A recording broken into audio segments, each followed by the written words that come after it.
କ'ଣ କରିବି ମ ଇଏ କ'ଣ ଏମିତି ଗ୍ୟାସ୍ ସଟକଟ ହେଲାଣି। ଆମ ମା ପୁଅଙ୍କର ତ ବେଶୀ କିଛି ଖର୍ଚ୍ଚ ହେଉନି, ଏଇ ମା ପୁଅଙ୍କର ଯାହା ଖର୍ଚ୍ଚ ହେଉଛି ଯାଉଛି ତା ବାପ ଘରୁ ତାକୁ ପଠେଇଦେବି।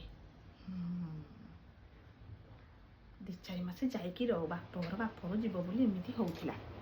ଯାଉ ରହିକି ଆସୁ, ଏଠି ଆମେ ମା ପୁଅ ଯେମିତି ହେଲେ ଗଣ୍ଡା ଫୁଟେଇ ଖାଇଦେବୁ। ସେଇ ମା ଛୁଆଙ୍କର ଏତେ ଖର୍ଚ୍ଚ।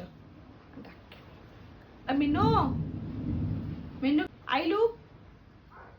ଆଜ୍ଞା ବୋଉ ଡାକୁଥିଲେ। ଶୁଣୁ ମୁଁ କ'ଣ କହୁଥିଲି, ତୁ ତ ବାପରୁ ଯିବୁ ବୋଲି କହୁଥିଲୁ, ଆଉ ବ୍ୟାଗ୍ ଫ୍ୟାଗ୍ ପ୍ୟାକ୍ କଲୁ? ଘରକୁ ଯିବି କାଲି ପରଦିନ ଆଡ଼କୁ ଇଏ ନେଇ ଛାଡ଼ି ଦେଇ ଆସନ୍ତା, ମା ଛୁଆ 2-4 ମାସ ରହିକି ଆସନ୍ତ। ମୁଁ ତ କହୁଥିଲି ପୁଅ ତ ଛୋଟ ଥିଲା ଟିକେ ଯିବା ପାଇଁ, ଆପଣ ତ ଛାଡ଼ୁନଥିଲେ, ଆଉ ଏବେ ତ ଇଏ ଚାଲିଲାଣି ଟିକେ ଟିକେ। ଆଉ ତୁ ପୂର୍ବରୁ କହୁଥିଲୁ ଯିବୁ ବୋଲି, ଛୋଟ ଛୁଆ ବୋଲି ମୁଁ ଛାଡ଼ୁନଥିଲି।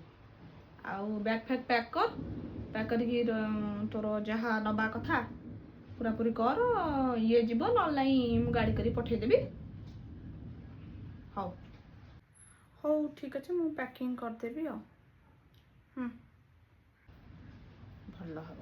ଇଏ କାହିଁ ଯିବ, ତେଲ ସରିବ, ଗାଡ଼ି କରି ପଠେଇଦେବି। ତା ବାପା ଭାଇ ଦିଅନ୍ତୁ ଗାଡ଼ି ପଇସା, ମୋ ପୁଅ କାହିଁ ଦେବ ପଇସା।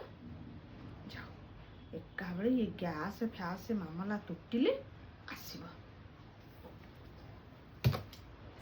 ମୁଁ ଜାଣିଛି ଇଏ ଯେଉଁ ଭଳିଆ ଲୋକ, କେବଳ ଗ୍ୟାସ୍ ଲାଗି ମୋତେ ମୋ ପୁଅକୁ ଛାଡ଼ୁଛନ୍ତି। ଭଗବାନ କି ଭଳିଆ ଶାଶୁ।